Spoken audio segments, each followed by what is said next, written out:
Você está no Pode Ler e Escrever, o podcast literário. Por aqui, conversamos com escritores, profissionais do livro, produtores de conteúdo e amantes da literatura. Chega mais e aprenda com a gente. Olá pessoal, está começando mais um episódio aqui do Pode Ler e Escrever. A nossa convidada trabalhou na área da moda durante 16 anos, lá em 2005. Ela mudou para São Paulo, na tentativa de oportunidades como jornalista freelancer.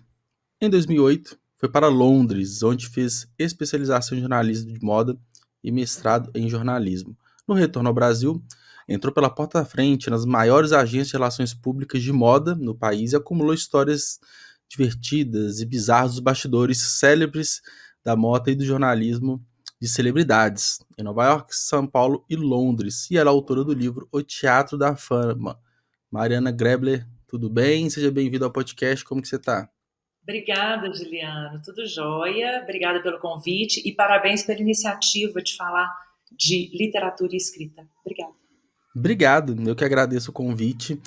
Lendo a sua biografia, né, todo o material que você mandou pra gente, fiquei bem curioso para conhecer.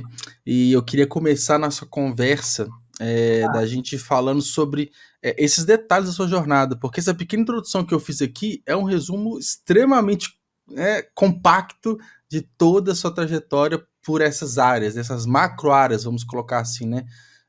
Moda, com jornalismo, escrita. Conta um pouquinho, com mais detalhes pra gente, sobre quem é você e sua trajetória. Tudo que eu vou falar tá no livro, tá? Ótimo, ótimo. E aí a galera vai sair para comprar o livro e vai achar que tá repetitivo, mas acho que vale a pena. Vamos lá. O mais curioso da história do Teatro da Fama é porque eu achei que eu ia trabalhar com cinema. Eu fiz a PUC Minas e eu participei de um grupo de pessoas que eram muito do audiovisual. Coincidência? Não sei. Eu acho que foi mais ou menos uma coincidência. E foi muito curioso, porque nós éramos amigos também da nossa geração que fazia o FMG. E a turma da UFMG também, muitas pessoas ligadas no audiovisual. Então a gente fazia esse intercâmbio. Eu fui assistente de produção de iniciativas de audiovisual de gente da UFMG e vice-versa. Então, varrendo set de filmagem às 4 da manhã, fazendo curta-metragem em Sabará. Eu tive isso no meu currículo. Então, essa história de trabalhar com jornalismo de moda nunca passou pela minha cabeça. Eu achei que eu fosse trabalhar com cinema. E aí eu fui para os Estados Unidos, para Nova York, fazer uma especialização em cinema no ano de 2000. E a moda caiu de paraquedas em cima de mim. Agora, dizem que as coisas nunca são por acaso, né? Porque caiu de paraquedas e eu insisti e agarrei essa oportunidade. Que foi a chance que eu tive de trabalhar numa agência de modelos em Nova York. É uma agência consagrada. Este momento foi um momento muito interessante para as modelos brasileiras, por enquanto. Quem fazia sucesso eram só as modelos brasileiras. A Gisele tinha aberto o caminho, tinha mais duas ou três, a Fernanda Tavares, a Caroline Ribeiro, essa turminha que estava começando a fazer o que é o maior status de uma top model, que é as semanas de moda mundiais. Então você desfilava em Paris, na alta costura, desfilava em Milão, em Nova York, eventualmente as meninas vinham para São Paulo. Então era uma turma só na minha agência devia ter umas 10 brasileiras. E cada semana chegavam novas meninas para passar pequenas temporadas. Se a menina vingasse, ela ficava. Entendi. Então foi assim que eu fui parar na moda, começando como assistente da mesa de agentes de uma agência em Manhattan. Então você trabalhava nos bastidores, a parte ali administrativa dessa agência. Então você via esse trânsito todo de meninas chegando, se destacando ou não, indo e vindo. Legal. Uma agência de modelos, ela é feita de como que uma funciona, mesa, né? A estrutura ela é feita básica, de uma assim. mesa cheia de gente que são os agentes, e naquela época você ficava no telefone, comecinho do trabalho por e-mail, vendendo as meninas. E eu era assistente dessas pessoas. E eu tentando encaixar em alguns eventos, algumas aparições, ou era para marcas? Para marcas, né? Para marcas, grandes marcas. Nós estamos falando de Nova York. um dos maiores polos de moda do mundo, né? Então, as agências mais fortes e as campanhas de moda das grandes maisons, Chanel, Dior, essas campanhas, elas eram fechadas, eu imagino que até hoje, tá? Eu estou meio desatualizada, mas eu imagino que até hoje, nessas grandes capitais. Então, em Milão, você fechava as campanhas das Roberto Cavalli da vida, das marcas italianas, que são super poderosas, Prada, Gucci, esse tipo de coisa. Em Nova York, você fechava as campanhas das grandes marcas americanas, Ralph Lauren e por aí vai. Não necessariamente como uma regra, tá? Você podia fechar uma campanha de Ralph Lauren em Milão e uma campanha de Versace, que é uma marca italiana, em Nova York. Então, a demanda nessas agências era por um trabalho, por um perfil de menina muito premium. O negócio era muito premium. Então, era isso que estava sendo vendido nessas agências, a possibilidade de uma menina fechar uma campanha como essa. Naquela época, eu lembro que pagava-se $50 mil. Então era o sonho máximo da menina, assim, conseguir, né, ser vinculada a uma campanha. Se você fechasse uma campanha de Prada, ou de qualquer um desses nomes que eu falei, você pode ter certeza que a carreira dessa menina estava solidificada. Porque aquele baita pontapé que acabou. Golaço, porque uma campanha dessa, você tinha um fotógrafo poderoso que, se gostar de trabalhar com você, iria te chamar para as próximas campanhas. Então era basicamente isso que estava sendo negociado nessa mesa desses agentes, e eu era assistente da turma e saía para acompanhar as meninas no que a gente chama dos castings, que nada mais é do que os testes. E eu levava algumas das meninas que eram mais novas e menos descoladas por Manhattan para poder fazer esse tipo de teste. Então foi isso que eu fiz durante um ano na minha vida. Que legal. E foi assim que eu fui chegar no mercado de moda. E aí, naturalmente, você viu muita coisa, né? Aquilo que não é fotografado nem publicado e não vai pro desfile, né? É muito... E eu imagino que não é só a beleza física das garotas, né? Tem muita questão da personalidade, tem várias questões ali que vai fazer com que ela seja emplacada ou não. Depende muito dela também? Obviamente que sim, né? Juliano, essa eu acho que é a pergunta de $1 milhão. O que faz uma menina estourar? Né? Se você fizer uma pesquisa rápida, se não me engano, não sei se você lembra, dos concursos das modelos, os concursos, o Brasil, a gente tinha muitos concursos para encontrar modelos, isso nos anos 90, a turma da Ford, a turma da Elite, tinha uma agência mundial, a Elite, em várias capitais, né? Quando eu falo mundial, ela está nas principais capitais de moda do mundo. E eles tinham esse concurso, que era The Look of the Year.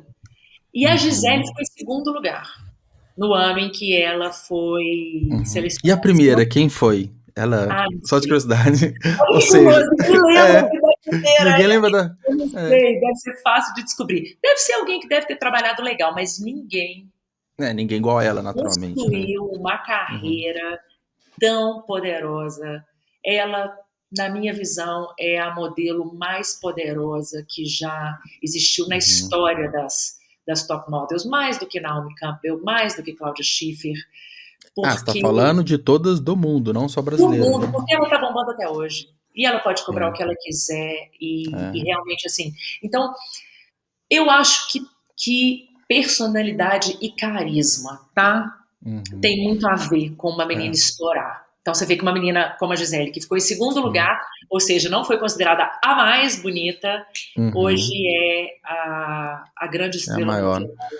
De repente, no começo, ela precisa de uma boa agência, um bom fotógrafo, um bom bastidor, mas aí depois, de repente, essa primeira veiculação, o negócio falou na Prada ou qualquer outra grande marca, aí pode virar um pouco a chave de, você tá aqui, agora é mais com você do que com a agência ali, né? Com certeza, com certeza. A primeira coisa que acontece quando uma menina chega numa agência é fazer o material fotográfico. E o material essas agências que são...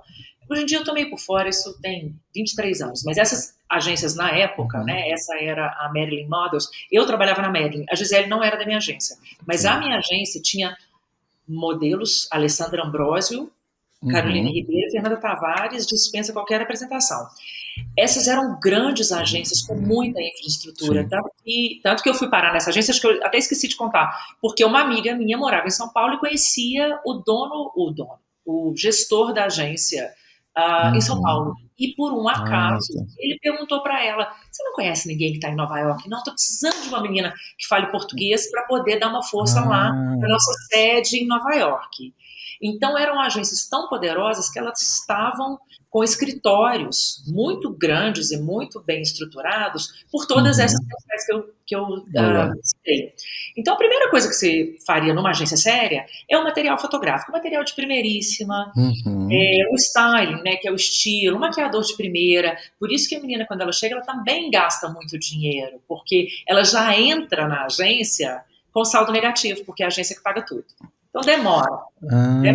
Então é igual o meio artístico, né? A gente vai pegar. O meio da música tem muito isso, né? Tem alguém que vai investir uma bolada no músico aí pra colocar, pra investir em marketing, em estrutura, em show e tudo mais. Ele vai, com o tempo, pagando esse saldo até ficar no 0 a 0. Às vezes, se o artista não estoura, é prejuízo para todos os lados, né? Então, no meio da moda também, né? Tem todo o investimento e ela vai fazendo a grana ali para ir pagando tudo isso, né? Exatamente, Juliano. Às vezes, se você demora muito, a menina ela só fica naquele débito, né? Só vai débito, porque a agência cuida da residência, cuida do material, naquela época era o material em papel, né? Era o book, né? Que era o álbum dela que ela levava debaixo do braço, o composite, que era nada mais do que um cartão em que ela tinha papel, os gastos eram imensos. Então, às vezes, se a menina não estourava, eles mandavam ela de volta para o Brasil, porque estava lá, você não podia demorar muito, você tinha que ter um prazo ali de 6 meses, 1 ano, para fechar pelo menos uma campanha grande, aí dá aquela aliviada, cobre aqueles custos. Às vezes a menina fechava uma campanha de $50 mil e ela tinha $60 mil em débito. Sabe? Então, olha, além da personalidade, o que eu te digo que faz uma menina estourar? Persistência. Porque não é fácil. Persistência, um controle emocional, vários fatores, porque é uma responsabilidade muito grande, né?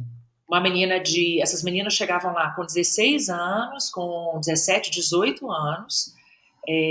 Eu não consigo me imaginar, eu não teria estrutura emocional para bancar uma coisa dessa, ficar longe de casa, tomando não, porque você toma um monte de não na cara, até mudando de país, sendo julgada muitas vezes, tem vários problemas ali fora os flashes, né? Exatamente. Então, eu acho que uma das coisas é persistência e acreditar, sabe? Que a coisa vai acontecer. Não é fácil, não é fácil. Mas, em compensação, se você tem aquela estrelinha, o resto é história.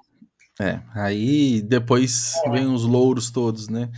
E Mariana, aí você ficou 1 ano em Nova York, que você falou. Aí você foi depois para Londres ou você foi para São Paulo? Como que foi essa jornada depois de Nova York? Aí eu voltei para Belo Horizonte. E eu falei, meu Deus do céu, eu fui estudar cinema, não estudei cinema, não queria trabalhar com moda, o que eu vou fazer?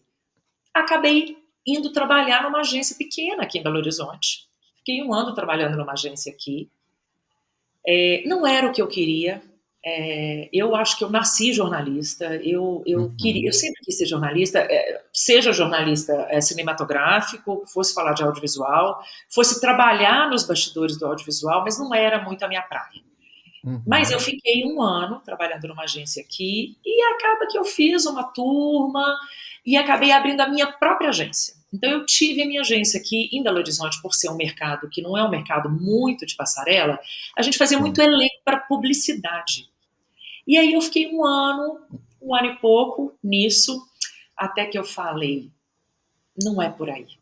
O que eu vou fazer? Isso já tinha 7 anos que eu tinha formado, eu já nem lembrava como é que era escrever, como é que era ser jornalista.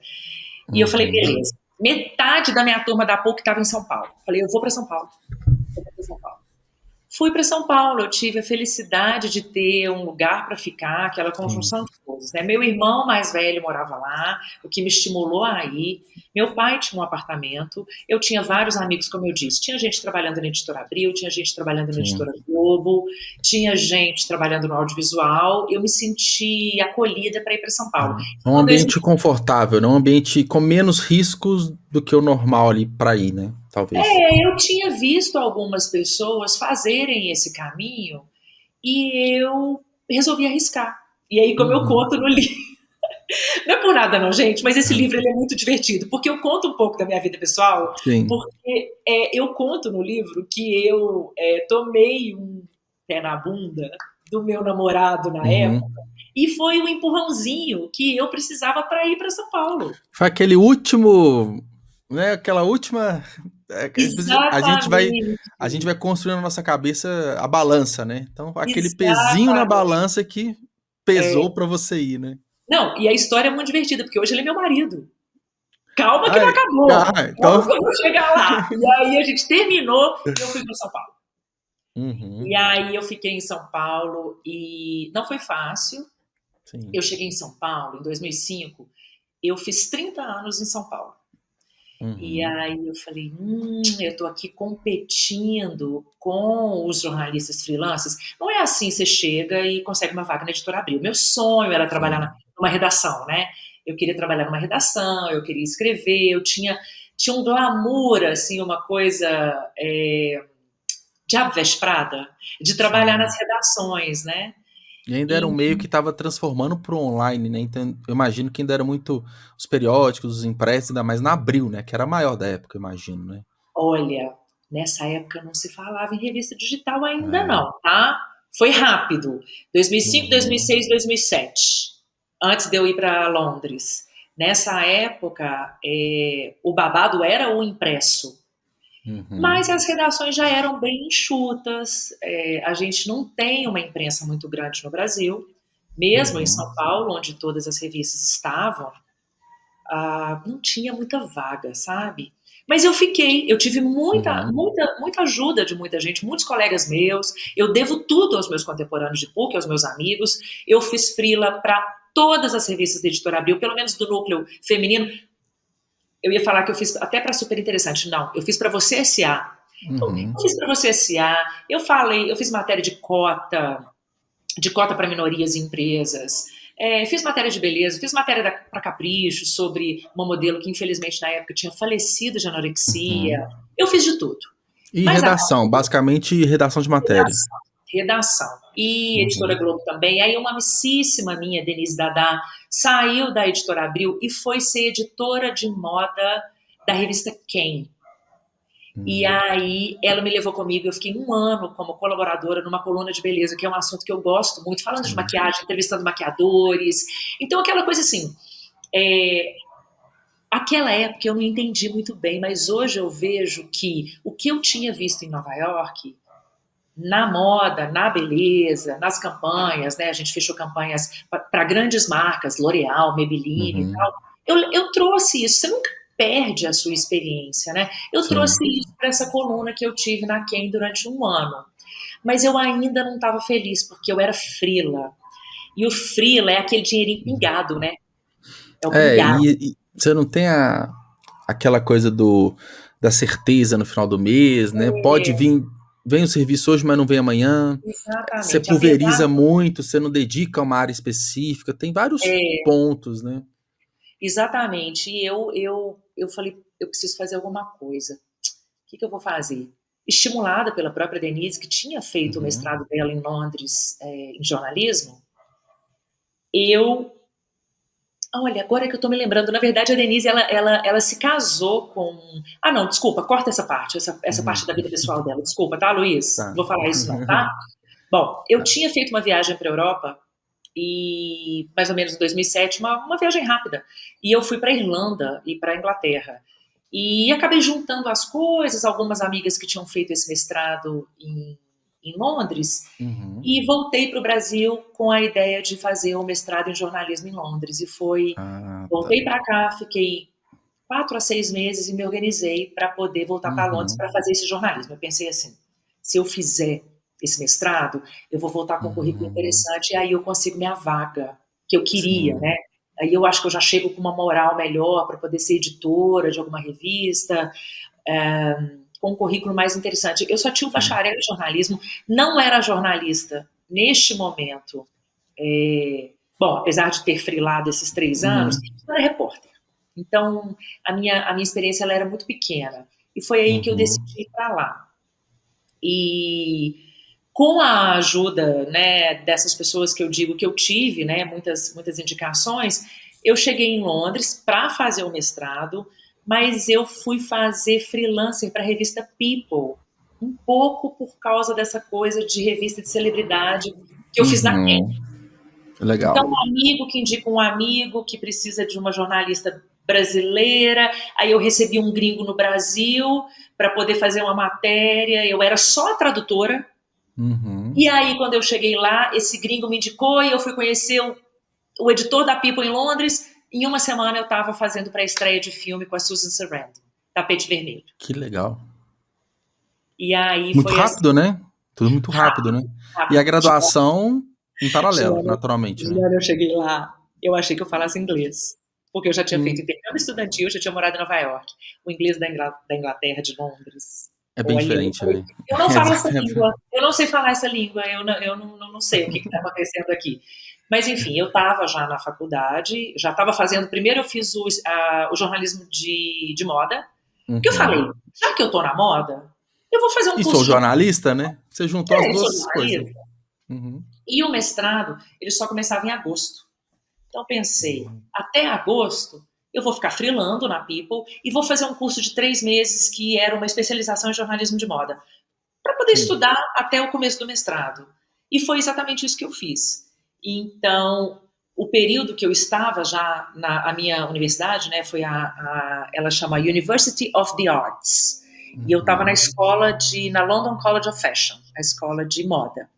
E lá eles davam esse suporte para os alunos asiáticos, sim, de gente da Ásia, que tinha muita dificuldade e você conseguia pegar umas aulas particulares, assim, bem na faixa. E eu colei nessas aulas particulares e o cara ficava assim, o que você está fazendo aqui? Eu falava, eu peguei o jornal e eu não estou entendendo esses termos que vocês usam na imprensa aqui, inglesa. Ai, menina, para, você está preocupada demais. Mas eu fiquei muito preocupada mesmo com essa questão da língua, porque... se você ia escrever para eles, né? Você tem que escrever na língua deles, entre aspas, né? Com os termos e tudo. É bem diferente o inglês da Inglaterra, e eu fiquei muito preocupada. Mas aí eu me dediquei muito e deu certo. Deu certo. Não vou te falar que as minhas matérias da Pipa eram todas revisadas, tá? Porque o inglês de lá é muito diferente, como eu disse. E aí as histórias mais interessantes aconteceram nesse período, que eu fiquei quase um ano freelando para People. Né? Fiquei na porta da casa da Madonna quando ela fez 50 anos, esperando ela aparecer. Não apareceu, tá? Conto isso no livro. Corri atrás do Tom Hanks no Tapete Vermelho. Fiquei 4 horas na pré-estreia de Mamma Mia esperando a turma. Aí passou Meryl Streep, passou todo o cast o elenco do filme. Ninguém parou para falar com a gente, porque você fica paradinha, né, naquela faixa do tapete vermelho, esperando a pessoa vir para você entrevistar. Aquela cena clássica, né, atrás das cordas ali, todo mundo esticando o microfone. Vou colocar meu casaco que eu tô com frio, minha casa é gelada. E aproveitando, aí você estava nesse ponto que você desvinculou da moda, ali no trabalho para a People, e foi mais para um trabalho do audiovisual, televisão, cinema, celebridades, do meio artístico. Eu fui para o jornalismo de celebridades, né? A People me levou para o jornalismo de celebridades, apesar de que eu estava estudando... moda, né? Escrever moda, escrever sobre moda, né? E como que foi essa percepção? Você falou que você estava freelando, fazendo um curso de curta duração antes do mestrado, talvez seja muito pela necessidade ali de trabalhar, de se movimentar, mas foi um meio que te cativou, te atraiu mais? Você chegou a ficar na dúvida, como que eu vou conciliar o estudo da moda com o trabalho de celebridade? Como que mexeu isso com você? Porque é glamuroso igual, só que é diferente, né? Assim, é um meio com muito glamour, né? Mas é diferente, né? Celebridades com as modelos, né? Eu não sei se eu entendi a sua pergunta, mas você está me Porque perguntando... você estava na moda, né? Você saiu da moda, ia fazer especialização, e aí você estava trabalhando com os artistas. Assim, as modelos são artistas também, mas artistas do cinema, da televisão, é outro público, né? É Isso, diferente. Qual que te isso. agradou mais, assim? O que te chamava mais atenção? Enfim. Olha, Juliano, eu sempre fui fascinada pelo cinema. Eu Igual você sempre fui falou, desde o fascinada. começo, né? Sim. Eu quis ser jornalista de audiovisual porque desde criança eu era fascinada pelo mundo cinematográfico. Uhum. Então, sem dúvida, essas pré-estreias era o que mais me interessava. Mas nesse ponto da minha vida, eu não estava dividida entre a moda e o audiovisual, sabe por quê? Eu estava muito focada em não cometer o mesmo erro que eu tinha cometido em Nova York. 8 anos antes, eu tinha ido para Nova York para fazer o mestrado em cinema. Quando eu consegui a vaga de trabalho na Marilyn Models, eu larguei o curso preparatório, não fiz o mestrado em cinema, fiquei lá o Entendi. tempo que eu achei necessário e voltei para o Brasil de mãos abanando e fui trabalhar em agência de modelos, que não era o que eu queria. Então, 8, 9 anos depois, eu me propus que eu iria fazer os freelas para People, eu iria fazer o tapete vermelho, eu iria ficar plantada na porta da casa da Madonna 2, 4 horas para ver se ela apareceria no aniversário de 50 anos dela, para poder perguntar: Madonna, how do you feel turning 50? Alguma coisa. As perguntas eram bem. As perguntas eram As bem clichês, ó. né? Uhum. Ela fala, I feel great, esse tipo de coisa, né? Mas não apareceu. Eu não queria cometer o mesmo erro. Então, Juliano, quando as minhas aulas começaram em setembro, eu parei tudo. Agora eu vou fazer esse mestrado. Então, eu não estava muito pensando com o que eu iria trabalhar quando eu voltasse para o Brasil. Eu não estava muito pensando nisso. Eu estava pensando que eu queria um trabalho numa redação. Sim. E que não fosse de freelance. E eu acreditei que aquele diploma da Inglaterra poderia me oferecer essa oportunidade. E foi foi o isso. objetivo inicial, né? Saiu com esse objetivo, falou, vou cumprir o objetivo. Exatamente. No período em que eu estava estudando, que eu estava no mestrado mesmo, eu parei de trabalhar. Para dedicar mesmo, né? E isso Legal. foi até maio do ano seguinte, e aí eu precisei ficar lá mais 4 meses para poder escrever minha tese. E aí, neste período, voltei a freelar. E aí eu comecei a fazer os meus contatos, eu consegui fazer uma cobertura para a revista Marie Claire Brasil, da London Fashion Week, que foi muito legal. Então, acabei juntando jornalismo com a moda, e eu tinha muitos contatos na moda. E aí, quando eu voltei para o Brasil, olha que coisa mais curiosa. As primeiras oportunidades que eu tive de entrevistas foram em agências de relações públicas de moda, que são formadas por relações públicas e por jornalistas que trabalham dentro dessas agências como RP. Não é uma redação. É um trabalho feito para jornalistas, mas você não é imprensa. O trabalho de relações públicas de moda, ele é a interface entre a imprensa e o cliente. E foi isso que aconteceu. Em 2 semanas eu cheguei no Brasil e eu estava empregada na maior agência de relações públicas de moda do Brasil, que é a Então, o seu plano deu super certo. Mas seu plano deu super certo. Deu. Foi rápido. Quando o pessoal da Emicatemix viu meu currículo, eles falaram, peraí, deixa eu trazer essa menina para cá. Eu não tinha experiência nenhuma como relações públicas, nenhuma. Eu conto isso no livro. Quem me salvou foi minha chefe, que me ensinou o que um RP fazia. E isso eu fiquei 7 anos, que foi uma parte muito importante do livro, que eu conto a minha trajetória de 2000 a 2016, trabalhando no que eu chamo no livro de agência 1, agência 2 e agência 3. E aí, foi nesse período que eu vi as coisas mais estranhas e que me aborreceram e que foram muito difíceis para mim, nesse ambiente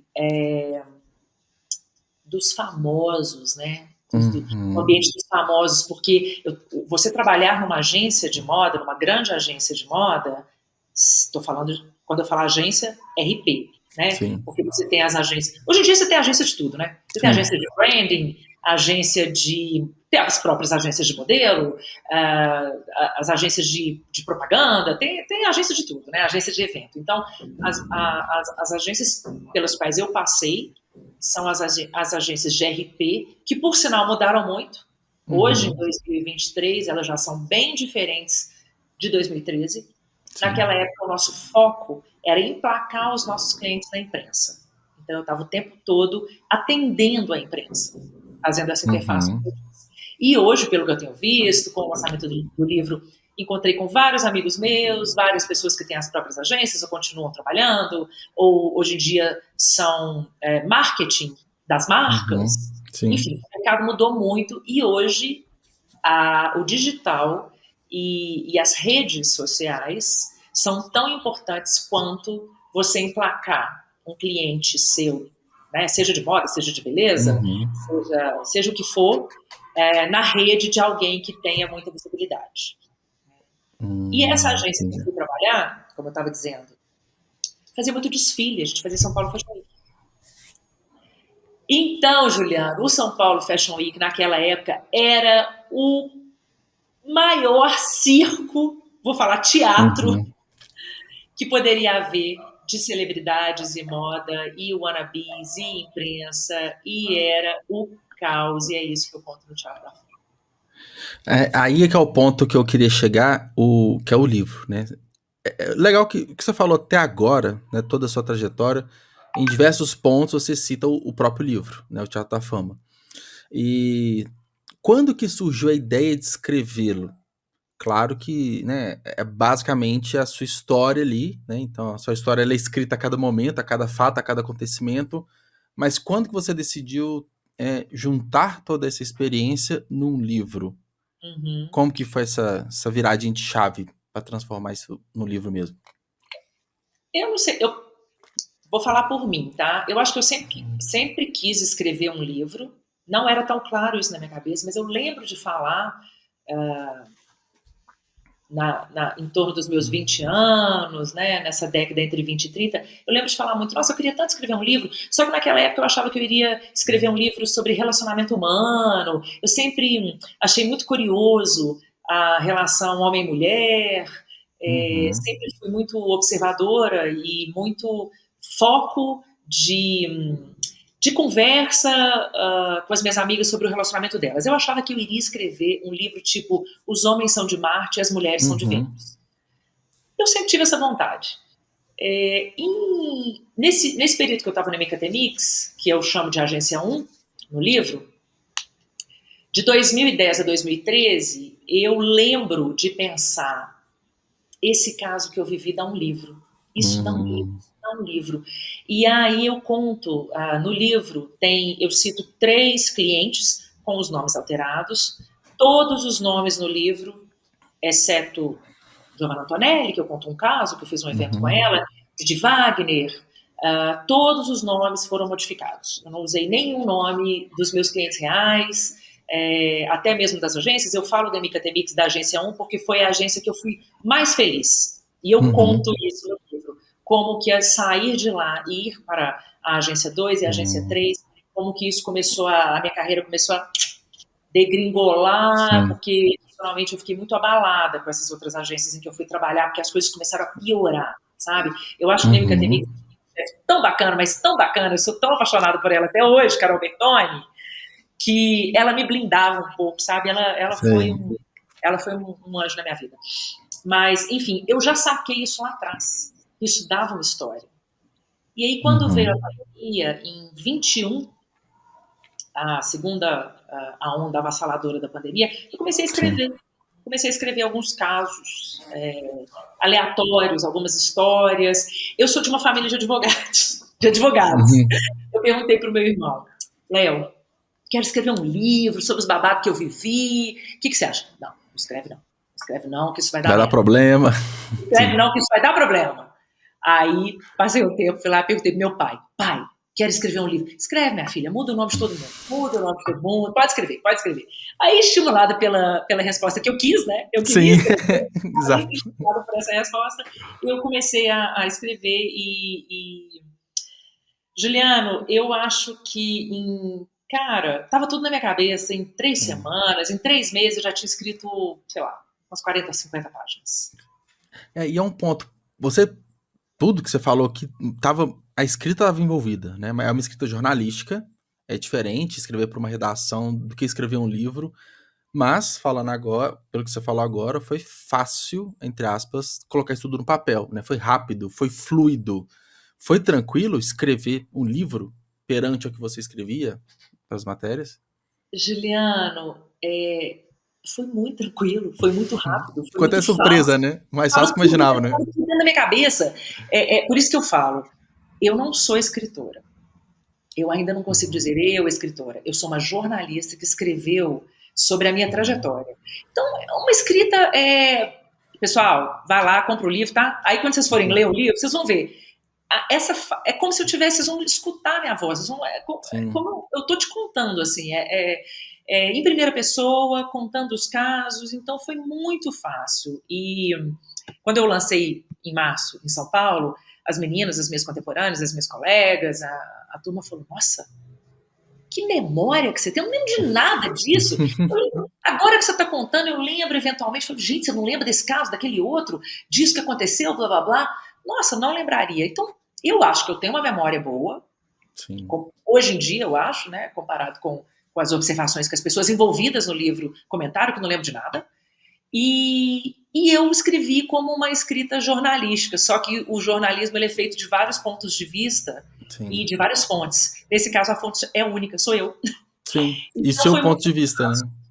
O meu ponto de vista. Então, foi muito fácil. Assim, foi muito fácil escrever. E aí, escrevi, guardei, vida continuou. Isso em época de pandemia? Isso em época de pandemia, né? E aí, ficava aquela história... abre, fecha, abre, fecha, abre, fecha.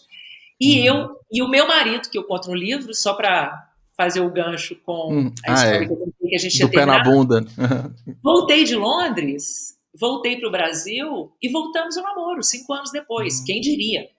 Nem eu, nem ele. A gente nunca perdeu contato, nós sempre fomos amigos em comum, mas a gente não era na mesma turma, a gente não se encontrava muito. Realmente foi uma coisa assim... do acaso. Inesperada. Inesperada. 1 ano depois, ele arrumou um emprego fantástico e foi morar em São Paulo. E aí o resto da história, em 2013, a gente casou.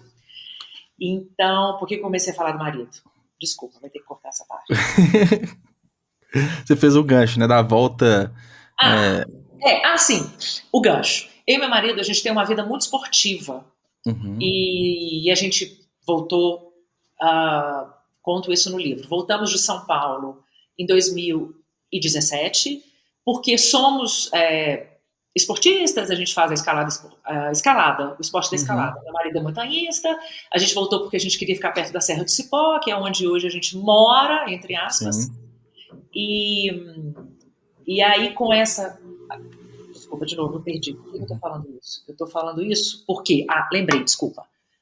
A escalada é um esporte de temporada. Então, quando abriu a temporada, depois que eu tinha escrito, eu fui para a Serra do Cipó, esqueci do livro. Fui embora. Fui escalar e vivi a temporada ali no finalzinho de 21. Em 22, eu tenho uma amiga que é designer gráfico, a Vanessa, que nessa conversa informal, mora em São Paulo, trabalhou para a editora Abril anos fazendo isso, diagramação, arte, de projetos literários. Vanessinha, aquelas coisas que ninguém explica, falou, Mari, eu vou te dar a parte gráfica desse seu escrito que você tem aí. Eu vou te dar isso de presente. Falei, nossa, sério? Falou, sério. Aí ela me deu a parte gráfica e falou, você quer o contato da editora Paraquedas? É a editora para a qual eu presto serviço. Ela faz isso para editoras, ela monta a parte do design e do layout. E aí eu falei, quero. Eu fiz um orçamento com a Paraquedas, eu me autopubliquei com a ajuda da Paraquedas. Na época, no começo do ano passado, falei, será? Me deu um pouco de medo. É uma grana. Tirei das minhas economias. Falei, será que isso é um livro? Será que isso não é um livro? Tá. Deixei isso quieto no primeiro semestre do ano passado. No meio do ano, me deu um ziriguidum. Falei, eu Eu vou conversar com essa moça que é a Tainá Bispo. Falei, Tainá, o que eu faço, hein? Isso aqui dá um livro? Ela falou, Mari, dá. Mas você vai ter que escrever mais 40 páginas. O livro já é um livro fino, são só 100 páginas. Você lê numa sentada.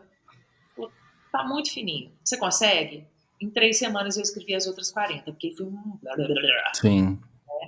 E aí o processo de edição durou 6 meses, que foi de agosto para fevereiro. Em março a gente lançou. Com a ajuda da Paraquedas, ela conseguiu transformar essas histórias, desses bastidores, dessa minha história profissional, em livro. E como que foi o lançamento? Foi lá em São Paulo que você falou, em março, né? Teve evento presencial, como que foi o lançamento? Quando eu fechei, né, no acerto com a editora, dentro desse valor, eu poderia escolher 2 cidades para lançar. Então, eu escolhi Belo Horizonte e São Paulo. Faz mais sentido, em São Paulo, em Belo Horizonte, a gente lançou no dia 11 de março na Livraria da Rua, naquele ambiente legal demais. Agradável, foi muito legal, indico, a livraria foi muito bacana, eles cedem o espaço. Aí eu chamei todo mundo, porque eu sou RP de mim mesma, né?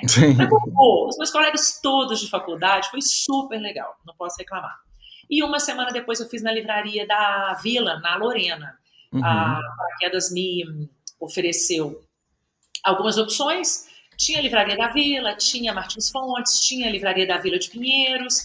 E eu acabei achando que a Lorena concentrava os requisitos, a centralidade, a proximidade do endereço, o dia, a hora. E aí a gente fez na livraria da Vila também num sábado. E também foi super legal. Aí foi um lançamento menor. Menos gente, né? São Paulo, como eu bem sei, quando eu era RP, como era difícil levar as pessoas para eventos em São Paulo, principalmente no sábado, mas eu fiquei muito feliz, eu não posso reclamar não. Pessoas muito importantes da minha trajetória foram. Legal. E aí a gente lançou no dia 18 de março em São Paulo. E a receptividade foi boa? Do lançamento e no pós-depois? Dos leitores? Como que foi? Olha, todo mundo que comprou e que leu, falou a mesma coisa. Não vou ser modesta, não. O livro é muito divertido. O livro é muito fácil de ler. Ele é muito leve. Legal. Eu falava com a turma, gente, não é literatura pesada. Isso não é um livro denso. É um livro de piscina. Era isso que eu falava com a turma. Sabe? É um livro de piscina. É um livro leve, divertido. Então, eu tive uns feedbacks muito interessantes. Na época que eu trabalhava como assessora de imprensa, né? Naquela época a gente nem se chamava de RP. Hoje em dia é RP. Tem mais essa... Porque naquela época a gente estava voltado para a imprensa. Hoje em dia você está voltado para qualquer tipo de visibilidade que seja de relações públicas, né? Então, naquela época, um jornalista muito importante, que é o Alcino Leite Neto, que era editor de moda da Folha Ilustrada, que era o caderno de cultura, o segundo caderno da Folha. Ele, inclusive, conto no livro uma ou 2 situações em que eu tive com ele, fazendo matérias que foram muito interessantes, e que foram momentos que me emocionaram, quando o Alexandre Rescovitch deu a primeira vez que ele falou da adoção dos filhos, que ele falou do casamento. Eu cito isso no livro. O Alcino sempre foi um jornalista muito interessante. Muito importante. Eu mandei o livro para ele e ele disse que o meu livro é uma novela à la Clef, que é um termo francês. E eu fui pesquisar o que significava isso, né? Ele falou que é um recorte no tempo de uma época específica, né? Um recorte sociológico, não vou ser tão ambiciosa, de uma indústria específica que era a imprensa de moda e celebridades no Brasil. Nunca mais vai ser igual o que foi naquele período entre 2005 e 2016. Eu ilustrei um contexto de um recorte de um período da sociedade. Legal. Né? De uma forma muito leve. Eu fiquei muito, muito feliz com esse feedback dele. A melhor feedback possível, né? Pô, fala de novo, desculpa. Melhor feedback possível, né? Não, ele realmente, olha, e hoje é editor da revista Piauí, então Não precisa dizer mais nada. Tem, exatamente. Agora, ele reclamou do que muitas pessoas falaram comigo. O livro é muito pequeno, você tinha que ter feito um livro maior. Sentiu falta demais, né? Mas você tinha que ter colocado mais casos. Falei, gente, pro primeiro foi o que deu. Então você já tá emendando uma pergunta que eu ia fazer. Tem planos para um segundo livro, para uma continuação? Você... porque, assim, você tá falando só de coisas boas do livro, né? Do processo de escrita, a parceria que você teve com a Vanessinha, com a editora, lançamento. Isso te motiva a fazer mais? A escrever outro? Uma continuação? Ou, de repente, para uma outra vertente, outro livro? Como que tá a sua cabeça quanto a isso? Juliana, eu tenho uns 4 livros na minha cabeça. Eu tenho um monte de coisa na minha cabeça. Eu tenho uma continuação do Teatro da Fama. Agora eu quero fazer uma série, né? Eu quero fazer o teatro da escalada, porque o ambiente... A escalada é um esporte de altíssima performance. É um esporte que envolve muito ego. Então eu quero escrever um livro sobre o ambiente em que eu vivo ali numa comunidade pequena, de atletas de alta performance.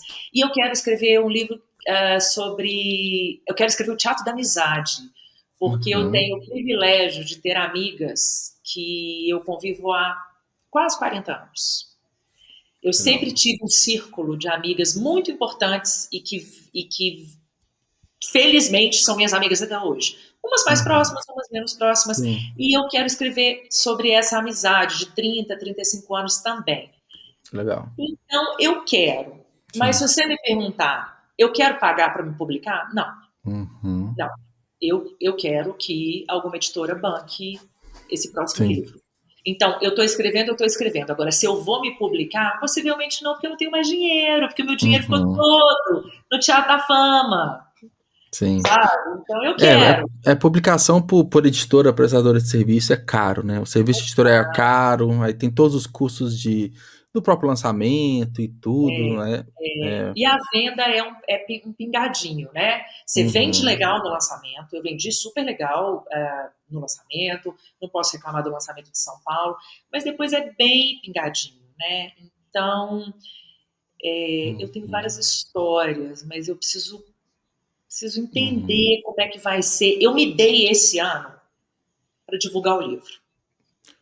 Até porque a gente tá falando, tem 4 meses de lançamento, tá recente ainda, né? Tem que trabalhar o livro ainda. Né? Contrariada, abri uma conta no @o Teatro da Fama, que me faz muito feliz, me traz muitas alegrias, mas eu fui contrariada porque eu acho rede social um pouco cansativo. Mas eu precisava de fazer. Então eu fiz @o Teatro da Fama. Você entra lá, você vai saber tudo sobre mim, tudo sobre o livro, várias dessas histórias, várias entrevistas, tá? Porque eu comecei... O que aconteceu? Eu comecei a entrevistar celebridades. Comecei a entrevistar o maior escalador do Brasil, a maior jornalista. Eu comecei a fazer várias entrevistas. Não maior. Maior é um termo muito... sem significado. Sim. Eu vou reformular. Eu comecei a entrevistar pessoas, né? que têm destaque nas suas áreas. Sim. Pessoas que são célebres e que as pessoas, elas até ficam meio assim, mas eu não sou celebridade. Não, você não é celebridade. Primeiro esquece que a palavra celebridade, ela adquiriu uma conotação ruim. Sim. Não é para ser uma conotação ruim. As pessoas que são célebres são pessoas que têm reconhecimento pelo seu talento. É uma baita de uma conquista, né? Independente da área da pessoa. Você tem um reconhecimento de público e você tem um reconhecimento entre seus pares. Então, tenho entrevistado pessoas desde uma poetisa, a um atleta, a um músico, a um grande produtor musical, a uma grande stylist. Então, eu tenho entrevistado pessoas e as entrevistas estão super legais. E o que acabou acontecendo? Acabou gerando a possibilidade de eu gravar podcasts. Então, fiz uma entrevista muito bacana com uma blogueira, né? A blogueira, hoje a palavra ficou meio... deturpada, né? De blog não tem nada, né? Mas... hoje em dia a Cris Paz e a Constanza do blog Futilish são influenciadoras, né, digitais. Sim. Então, a Cris é autora, publicou 6 livros e tal. Fiz umas entrevistas muito bacanas que viraram podcast, então eu abri o Teatro da Fama no YouTube. Inclusive, tomara que dê para eu compartilhar essa entrevista no meu canal. Não, dá, com certeza. Dá? Não, o que a gente mais gosta é quando tem a pulverização dessa conversa É, nossa. Não fica só no nosso canal, né? Quanto que mais ótimo, pessoas, canais compartilharem, melhor. Mais pessoas que escutando, né? ótimo. Eu ainda E sou assistindo. um bebezinho no YouTube, eu tenho 60 seguidores. Uhum, Mas então o que que acontece? Eu vou trabalhar nessas redes, nessas mídias sim, até o final do ano. E aí, legal. 2024, vamos ver o que que eu vou fazer com o meu orçamento de 2024, Sim. se esses livros Novos vão, planos, né? Sim. se eles vão assim, pular do computador, pelo amor de Deus, me publica, sabe? Vamos ver. Uhum, legal. E aí, bom, a gente tá falando do livro, falando de venda e tudo. Quem quiser comprar o Teatro da Fama, onde que ela Teatro vai? Onde que tá para vender? online. Você consegue a versão digital na Amazon e Sim. online no site da editora Paraquedas. Na verdade, online, você consegue no site de todas. No site da Uhum, Livraria da Rua, da Livraria da Vila, da Martins Fontes, da Paraquedas e da Claraboia, que são duas editoras sim, irmãs. Então, sim. chama o site da Clara, né, da Claraboia. É, e presencialmente, o livro em papel na Livraria Uhum, da Rua, sim. em Belo Horizonte, na Livraria da Vila, em São Paulo, na Martins Fontes da Paulista. Prestigiem, turma, prestigiem, Sim, porque o autor, o jovem autor precisa sim. desse tipo Não, de com ajuda, né? certeza. Não, e além do livro, tem a rede social, né? Que você até estava olhando mais cedo, você compartilha vários vídeos, né? Várias conversas também. Qual que é o arroba mesmo para as O pessoas? Teatro da Fama. O Teatro da Arroba Fama. O Teatro da Fama. E o Legal. canal no YouTube, O Teatro da Teatro da Fama Fama. Ah, também. então fica fácil. É o mesmo nome para livro, para YouTube, para Instagram, fica fácil de te achar. Exatamente. Vai lá que eu tô fazendo uma crítica ao filme da Barbie, que eu achei o ó. Vai lá pra vocês verem o que eu tô falando. Tô Boa, descendo a lenha. boa. É, que bom. Bom, Mariano, obrigado pela conversa, adorei conhecer Eu sua que agradeço. história, sua trajetória e desejo sucesso, né, com o recente lançamento do livro, com seus canais também. E obrigado, espero que você tenha gostado também. Imagina, e deixa eu te falar, o Sim, próximo podcast que eu for gravar, eu tô fazendo em estúdio, eu quero fazer em ó, estúdio. legal. Presencial, bonitinho. Você vai ser o meu entrevistado. Sério? Spoiler? Ah, eu quero, óbvio. Vou Tô retribuir essa dentro. oportunidade. Assim que eu fechar, eu tô querendo fazer umas entrevistas em São Paulo. Sim, Tem muita gente bacana lá, o próprio Alcino, quero muito entrevistá-lo, sim. entrevistar umas pessoas bacanas, jornalistas importantes. E aqui em Belo Horizonte também. Você tá aqui, não tá? Tô em BH. Então, Estamos legal, do lado. nós vamos marcar que aí Ótimo. você vai lá e aí você vai me falar do seu livro e da sua trajetória. Combinado. Perfeito.